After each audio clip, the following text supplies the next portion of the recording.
حقیقت میں شرک اور کفر کے علاوہ جو بھی گناہ ہیں تو وہ اس کا مرتکب جو ہے وہ گناہ کبیرہ کا مرتکب ہے، اور وہ خالدن مخلدن فیہا فی النار نہیں رہے گا، وہ ہمیشہ جہنم میں نہیں رہے گا، بلکہ اللہ کی مشیت کے تابع رہے گا۔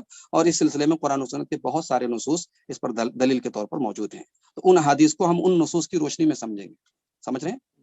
بارک اللہ فیک شیخ۔ جی شیخ، شیخ دو سوالات چیٹنگ میں آگے شیخ اجازت ہے تو انہی پر ختم کریں گے انشاءاللہ، کوئی بھی پھر چیٹنگ میں بھی سوال نہ کرے۔ بارک اللہ فیک شیخ۔ جی جی شیخ بہن شاید وہ پوچھ رہے ہیں، شیخ کوئی عورت پردے میں رہ کر نیٹ ورکنگ کا ورک کر سکتی ہے، نیٹ ورکنگ کا کام کر سکتی ہے؟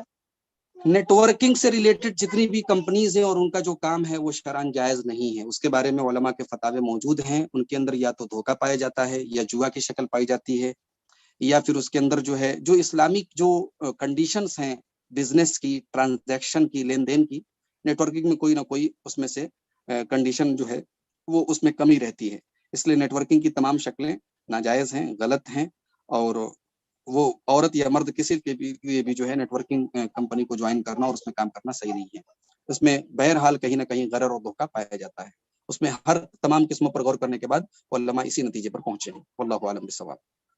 بارک اللہ فیک شیخ۔ سوال بھائی پوچھ رہے ہیں، شیخ السلام علیکم، اگر ایک انسان سوسائڈ کیا تو کیا وقت مقررہ سے پہلے ہی اس کی زندگی ختم ہو جاتی ہے، جبکہ مقررہ وقت تو سوسائڈ ہی تک ہوتی ہے، وہی تقدیر میں لکھا ہوتی ہے، اس طرح پوچھ رہے ہیں شیخ بھائی۔ جی دیکھیے، تقدیر کا مسئلہ یہی ہے، تقدیر جو ہے وہ اس کی بعض چیزیں ایسی ہیں جو ہماری سمجھ کے باہر ہے، ہماری تقدیر میں ہماری جو موت کا ٹائم ہے وہ لکھا ہے، لیکن ہمیں نہیں معلوم کہ وہ کب لکھا ہے۔ ہم حادثے کے ذریعے بھی مرتے ہیں تو ہمیں لگتا ہے کہ اچانک یہ حادثہ ہو گیا، لیکن ظاہر ہے کہ ہماری تقدیر میں وہ حادثہ لکھا تھا۔ کہ ایک انسان نے خودکشی کی تو ایسا نہیں کہ وہ اپنے وقت کے پہلے مرا ہے، اس وقت پر اس کی موت لکھی تھی، مگر ہم اس کی وجہ سے اس کے گناہ کو جائز نہیں ٹھہرا سکتے۔ تقدیر کو کبھی بھی گناہ کے لیے دلیل نہیں بنایا جا سکتا، یہ بات یاد رکھیں، شریعت اصول ہے اور یہ پورا ایک ٹاپک ہے کہ تقدیر کو مصیبت پر دلیل بنایا جا سکتا ہے، تقدیر کو معصیت پر دلیل نہیں بنایا جا سکتا۔ ایک انسان اگر زنا کرے، چوری کرے اور وہ یہ کہے کہ میری تقدیر میں لکھا تھا تو یہ نہیں مانا جائے گا۔ اسی طریقے سے خودکشی کرنے والا یہ نہیں کہہ سکتا کہ میری تقدیر میں اتنی زندگی لکھی تھی اس لیے میں نے خودکشی کر لی، یا اس کے عمل کو جائز ٹھہرانے کے لیے لوگ کہیں گے اس کی زندگی اتنی لکھی تھی، ایسا نہیں کہا جا سکتا۔ اس کی زندگی یقیناً اتنی لکھی تھی، مگر خودکشی اس نے اپنے اختیار سے کی۔ تقدیر ایک الگ چیز ہے اور اختیار ایک الگ چیز ہے۔ تقدیر کا مطلب یہ نہیں کہ آپ مجبور ہیں، اللہ نے تقدیر کے ساتھ ساتھ آپ کو اختیار دیا ہے، فیصلہ لینے کی طاقت دی ہے۔ آپ کوئی کام کرتے ہیں تو مجبور نہیں، آپ کے ہاتھ بدے ہوئے نہیں ہیں۔ تو اس لیے اس تقدیر کے مسئلے میں اس نازک چیز کو ہمیں ہمیشہ اپنے سامنے رکھنا چاہیے کہ کسی گناہ کے لیے تقدیر کو ہم بنیاد نہیں بنا سکتے۔ سمجھ رہے ہیں؟ جی بارک اللہ فیک شیخ۔ یہاں بہت تاخیر ہو رہی ہے، اب میں اجازت آپ سب سے چاہوں گا، پھر انشاءاللہ ملاقات کریں گے۔ جی شیخ جی ختم کریں گے شیخ۔ جی الحمدللہ، اللہ تعالیٰ کا بے انتہا شکر ہے کہ اللہ تعالیٰ آج زوم پر منعقد ہونے والی اس بابرکت مجلس کو کامیابی کے ساتھ اختتام پذیر کیا ہے۔ اللہ کے شکریہ کے بعد ہم فضیلت الشیخ عبدالغفار سلفی حفظہ اللہ کا بھی شکریہ ادا کرتے ہیں، آپ نے اپنا قیمتی وقت ہمارے لیے وقت نکالا ہے۔ امید کرتے ہیں آئندہ بھی اپنے مصروف وقت میں سے ہم کو کچھ وقت دیں گے، اور اس کے بعد زوم پر، یوٹیوب پر جو بھی لائیو دیکھے ہیں ان سب کا بھی ہم شکریہ ادا کرتے ہیں۔ آپ سب کو معلوم ہے یہ IGEC کویت کے جانب سے الحمدللہ ہفتے میں 4 اردو دروس ہو رہے ہیں، جمعہ، ہفتہ، اتوار اور اسی طرح بدھ کے دن۔